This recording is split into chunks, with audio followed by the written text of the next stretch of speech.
Khidirpur, Topsia, Rajabazar port এরিয়ায় যেসব বেআইনি বাড়িগুলো আছে এগুলো নিয়ে কি একবারও বিকাশ বাবু কিছু বলেছেন? মনে হয় বলেন। কারণ ওনার বিরোধিতা করতে হবে। হ্যাঁ, উনি সম্মানীয় এবং বিখ্যাত উকিল অবশ্যই, কিন্তু উনি বিখ্যাত উকিল বলেই ওনার যে সব কথা সঠিক হবে এবং সব সিদ্ধান্তই সঠিক সেটা কিন্তু মেনে নেওয়া যায় না। জানি না আপনারা কি মনে করেন। আর শতরূপ বাবু যে কাজটা করছেন, উনি কি একবারও দেখেছেন যে এই কটা বাড়ি বেআইনি? হাইকোর্টও অর্ডার দিয়েছে অনেক বাড়ি যেগুলো বেআইনি বলে, সেগুলো ভেঙে ফেলার নির্দেশ হাইকোর্ট দিয়েছে, কিন্তু পূর্বতন বিতাড়িত সরকার সেগুলোকে গুরুত্ব দেয়নি এবং মানেনি। তারপরেও এখন দেখছি।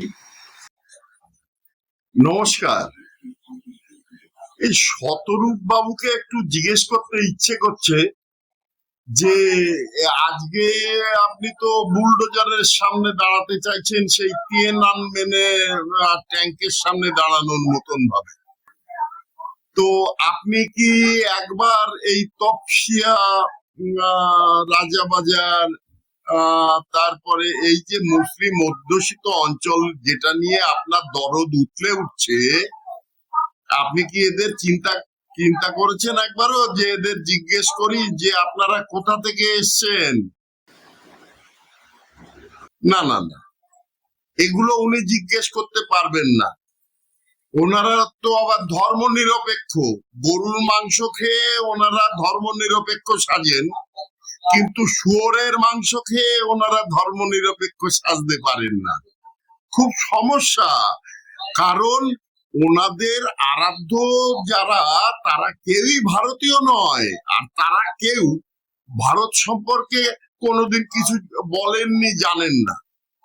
আপনি ধরুন না, লেনিন পড়ুন, লেনিন কোন জায়গায় ভারত সম্পর্কে কোনো মন্তব্য করেছে? করেন। স্ট্যালিন, কান্ট, হেগেন, আর কজনের নাম বলবো, ওনাদের কোনো আরাধ্যই ভারত সম্পর্কে তাদের কোনো ধারণা ছিল না, কিন্তু ওনাদের আরাধ্য তারা সব বিদেশি। প্রমোদ দাশগুপ্ত মহাশয় চুরট টানতেন, হাভানা চুরট, যার এক একটা দাম কয়েকশো টাকা। সে ছিল মেহনতি মানুষের প্রতিনিধি। আমি বলছি না যে এনারা আন্দোলন করেননি, অনেক আন্দোলন করেছেন। নেতাজিকে তেজর কুত্তা বলতে এনাদের একবারও বাধেনি। আজকে না অনেক বড় বড় কথা বলছেন এই শতরূপ বাবু, তারপরে কি স্পিতা ধর নাকি, তাকে তো দেখেছি বিদেশের বেড়াতে, যে সেখানে শর্ট মিনি স্কার্ট পরে, যাকে সব বলে ফালতু লাভ নেই। যাই হোক, এখন যেন তেন প্রকারেণ তৃণমূলকে সাহায্য করতে হবে, এটাই হচ্ছে মোদ্দা কথা। বিজেপির বিরোধিতা করতে হবে, করুন, বিরোধিতা করুন, কিন্তু যুক্তি নিয়ে করুন। অযৌক্তিক ভাবে বিরোধিতা করতে হবে তাই বিরোধিতা করবেন, এটা কেমন কথা, তাই না? যাক, কারুর প্রতি বলা যাবে না, এনারা সব ধর্ম নিরপেক্ষ। যাই হোক, এই রাস্তা বন্ধ করে নামাজ পড়া, তারপরে এই যে তপসিয়া, তারপরে এইসব অঞ্চলে যেসব হচ্ছে বাড়িগুলো রয়েছে অপরিকল্পিত বাড়ি, সেগুলো সম্পর্কে আপনার ধারণা কি শতরূপ বাবুকে একটু বলবেন? বলবেন না, কারণ ওনার ধারণাই নেই। আপনি জিজ্ঞেস করুন না, এই প্রশ্নটা শতরূপ বাবুকে করুন, উনি কি উত্তর দেন। উনি আবল তাবল বলে দেখুন, কেটে বেরিয়ে যান। হ্যাঁ, আমরা মানছি ওনারা ধর্ম নিরপেক্ষ, সব ঠিক আছে। ওনারা ধর্মতলায় সর্বজনসমক্ষে গরুর মাংস খেয়ে ধর্ম নিরপেক্ষতা প্রমাণ করেন, কিন্তু ওনারা ভুলে গেছেন যে এই ভারতবর্ষ একসময় ধর্মের ভিত্তিতে ভাগ হয়েছিল।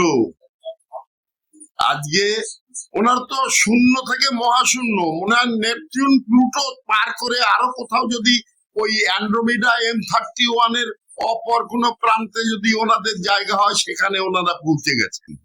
তারপরেও ওনারা আছি আছি আমরা। যাক, ফালতু কথা বলে লাভ নেই। আপনারা বিচার করুন আপনাদের বিবেক দিয়ে। এদের মতামত, এদের কথাবার্তা, হ্যাঁ বিরোধিতা আপনি করুন, কিন্তু বাস্তব চিন্তা ভাবনা নিয়ে বিরোধিতা করুন।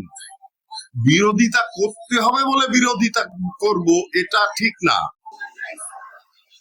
আমি বলছি না যে সব রাজনৈতিক দল খারাপ বা সব রাজনৈতিক দল ভালো। সব রাজনৈতিক দলেরই কিছু কিছু ভুল ভ্রান্তি থাকে বা যাই হোক, কিন্তু আপনারা যে তৃণমূলের এপিটোপিট সেটা আপনারা বারবার প্রমাণ করছেন।